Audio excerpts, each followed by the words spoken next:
अयोध्या वापसी भाग 2। भरत से मिलन और अयोध्या का महाउत्सव। नमस्कार प्रिय श्रोताओं, महाकाव्य रामायण की हमारी यह पावन और लंबी यात्रा अब अपने उस सबसे प्रतीक्षित और भावनात्मक पड़ाव पर आ पहुंची है जहां 14 वर्षों का वियोग समाप्त होता है और मर्यादा पुरुषोत्तम श्री राम अपनी प्रिय जन्मभूमि अयोध्या में वापस कदम रखते हैं। पिछले भाग में हमने लंका से प्रस्थान की तैयारी, वानरों को सम्मान और विदाई तथा दिव्य पुष्पक विमान द्वारा लंका से अयोध्या तक की रोमांचक यात्रा का विस्तृत वर्णन देखा, जहां श्रीराम ने सीता को अपने वनवास के हर महत्वपूर्ण पड़ाव से परिचित कराया। यह यात्रा केवल भौतिक दूरी तय करने की नहीं थी, बल्कि भावनाओं, स्मृतियों और एक युग के परिवर्तन की भी यात्रा थी। अब समय था उस क्षण का जिसकी प्रतीक्षा में अयोध्या की प्रजा ने 14 वर्षों तक पलकें बिछाई थीं। भरत की निष्ठा, माताओं का धैर्य और समस्त अयोध्या वासियों का प्रेम, ये सभी श्री राम के आगमन के साथ एक नए अध्याय की शुरुआत करने को तैयार थे। यह केवल एक राजा की वापसी नहीं थी, बल्कि धर्म की विजय, सत्य की स्थापना और प्रेम के पुनर्मिलन का एक भव्य उत्सव था। अयोध्या के समीप नंदीग्राम में श्री राम के छोटे भाई भरत 14 वर्षों से एक तपस्वी का जीवन व्यतीत कर रहे थे।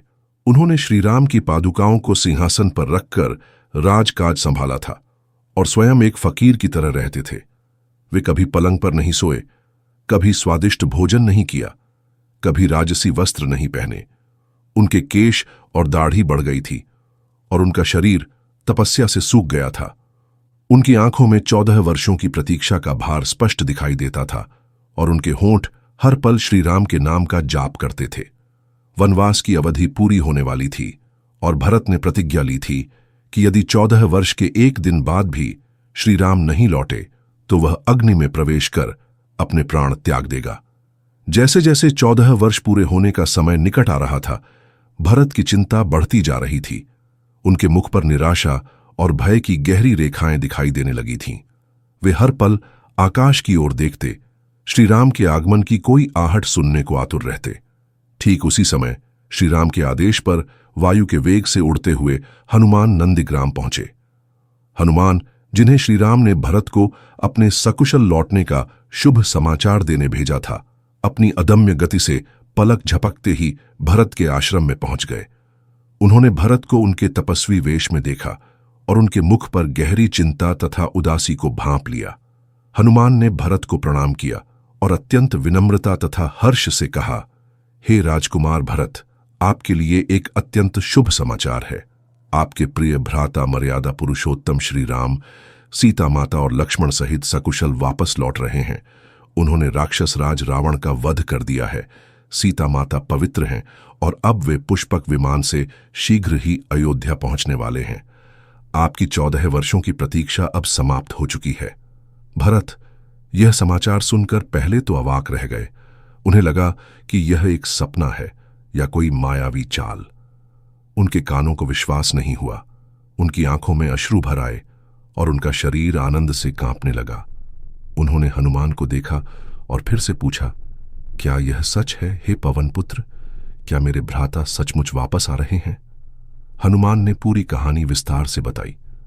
उन्होंने रावण के वध, कुंभकर्ण और मेघनाद जैसे शक्तिशाली योद्धाओं के अंत, सीता की अग्नि परीक्षा और उनकी पवित्रता के दिव्य प्रमाण और श्री राम की विजय का विस्तृत वर्णन किया।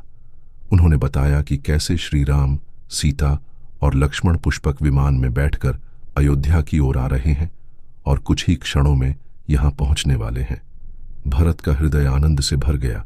उन्होंने हनुमान को गले लगाया और उनकी आंखों से खुशी के आंसू बह रहे थे। उन्होंने हनुमान को अनेकों उपहार दिए और उन्हें अपना सबसे बड़ा शुभचिंतक और दूत बताया। भरत ने कहा, हे पवन पुत्र, तुमने मुझे जो समाचार दिया है उसके लिए मैं तुम्हें क्या दे सकता हूं? मेरे राज्य के सभी सुख, मेरा जीवन भी तुम्हारे उपकार का बदला नहीं चुका सकता। तुम मेरे लिए साक्षात जीवनदाता हो। भरत ने हनुमान को हृदय से लगाया और अपनी कृतज्ञता व्यक्त की। जैसे ही भरत को श्री राम के आगमन का शुभ समाचार मिला, उन्होंने तुरंत अयोध्या नगरी को सजाने का आदेश दिया। उनका उत्साह सीमा से परे था। उन्होंने अपने छोटे भाई शत्रुघ्न और सभी प्रमुख मंत्रियों को बुलाया और कहा, हे शत्रुघ्न, तुरंत पूरी अयोध्या नगरी में घोषणा करवा दो कि हमारे प्रिय भ्राता श्री राम, सीता माता और लक्ष्मण वापस आ रहे हैं। यह हमारे लिए सबसे बड़ा उत्सव है। पूरी अयोध्या को दुल्हन की तरह सजाओ। आज का दिन अयोध्या के इतिहास का सबसे स्वर्णिम दिन है। शत्रुघ्न और मंत्रियों ने तुरंत भरत के आदेश का पालन किया। पूरी अयोध्या नगरी में ढोल नगाड़े बजाए गए, शंखनाद किया गया और श्रीराम के आगमन की घोषणा की गई। नगरवासियों ने यह समाचार सुनकर अपनी खुशी में उछलना शुरू कर दिया। उनके चेहरों पर वर्षों बाद सच्ची मुस्कान खिली। अयोध्या में तुरंत ही उत्सव की तैयारी शुरू हो गई। अयोध्या के हर घर में दीप जलाए गए। लाखों करोड़ों दीपक हर घर की बालकनी और छत पर सजाए गए, जिससे पूरी नगरी जगमगा उठी, मानो तारे धरती पर उतर आए हों। फूलों और तोरणों से हर गली, हर द्वार को सजाया गया। रंग बिरंगी पताकाएं और झंडे हर जगह लगाए गए, जो हवा में शान से लहरा रहे थे। सड़कों पर सुगंधित जल छिड़का गया, जिससे पूरे नगर में दिव्य खुशबू फैल गई। अयोध्यावासी अपनी जान बचाने के लिए सड़कों पर निकल आए। वे एक दूसरे को गले लगाकर अपनी खुशी व्यक्त कर रहे थे। बच्चे, बूढ़े, स्त्री पुरुष सभी श्रीराम की वापसी के लिए व्याकुल थे। वे मंगल गीत गाने लगे और जय श्री राम, जय सीता माता, जय लक्ष्मण के नारे लगाने लगे। उनकी आंखों में प्रेम, श्रद्धा और वर्षों की प्रतीक्षा का अंत होने की खुशी थी। भरत ने राजसी व्यवस्थाएं भी की। उन्होंने गुरु वशिष्ठ और अन्य ऋषियों को बुलाया और उनसे श्रीराम के स्वागत और राज्याभिषेक के लिए शुभ मुहूर्त निकालने का अनुरोध किया। उन्होंने अपने हाथी, घोड़े, रथ और सैनिकों को भी तैयार किया ताकि श्रीराम का भव्य स्वागत किया जा सके। भरत ने स्वयं अपनी सेना और प्रजा के साथ श्रीराम का स्वागत करने के लिए नंदीग्राम से आगे बढ़ने का निर्णय लिया। वे श्रीराम को लेने के लिए उत्सुक थे। उन्होंने अपने राजसी रथ को तैयार किया और उस पर चढ़कर आगे बढ़े। ठीक उसी समय पुष्पक विमान अयोध्या के आकाश में दिखाई दिया। अयोध्यावासी, जो वर्षों से अपने प्रिय राजा और रानी की प्रतीक्षा कर रहे थे, विमान को देखकर अपनी खुशी को रोक नहीं पाए। उनकी आंखों में खुशी के आंसू थे और उनके मुख से जय श्री राम, जय सीता माता, जय लक्ष्मण के नारे गूंज रहे थे। आकाश से पुष्प वर्षा हो रही थी और वातावरण दिव्य सुगंध से भर गया था। पुष्पक विमान धीरे धीरे नंदीग्राम में उतरा, जहां भरत और पूरी अयोध्या की प्रजा श्रीराम का स्वागत करने के लिए एकत्र थी। यह वह ऐतिहासिक क्षण था जिसका वर्णन शब्दों में करना असंभव है। विमान से उतरते ही सबसे पहले भरत ने दौड़कर श्रीराम के चरणों में साष्टांग प्रणाम किया। उनके नेत्रों से अश्रु बह रहे थे और उनके होंठ कांप रहे थे। 14 वर्षों का वियोग, त्याग और प्रतीक्षा इन क्षणों में समाप्त हो गई। श्रीराम ने भरत को तुरंत उठा लिया और उन्हें अपनी बाहों में भर लिया। दोनों भाइयों का मिलन अत्यंत मार्मिक और हृदयस्पर्शी था। यह एक ऐसा दृश्य था जिसने सभी उपस्थित लोगों की आंखों में आंसू ला दिए। भरत ने श्रीराम की पादुकाएं उनके चरणों में वापस रख दी और कहा, उनकी आवाज में प्रेम, श्रद्धा और कृतज्ञता थी, हे भ्राता, यह राज्य आपका है। मैंने इसे केवल आपकी धरोहर के रूप में संभाला था और मैं 14 वर्षों से आपके लौटने की प्रतीक्षा कर रहा था। अब आप अपना राज्य वापस स्वीकार करें और धर्मपूर्वक शासन करें। मेरी प्रतीक्षा सफल हुई। श्रीराम ने भरत को अपना सबसे प्रिय भाई बताया और उनके अतुलनीय त्याग तथा कर्तव्य निष्ठा की सराहना की।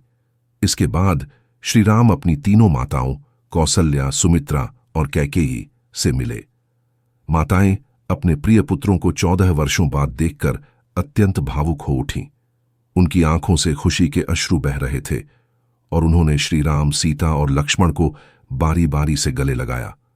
विशेषकर कौसल्या माता, जो अपने पुत्र के वियोग में सबसे अधिक दुखी थीं, अब अत्यंत प्रसन्न थीं।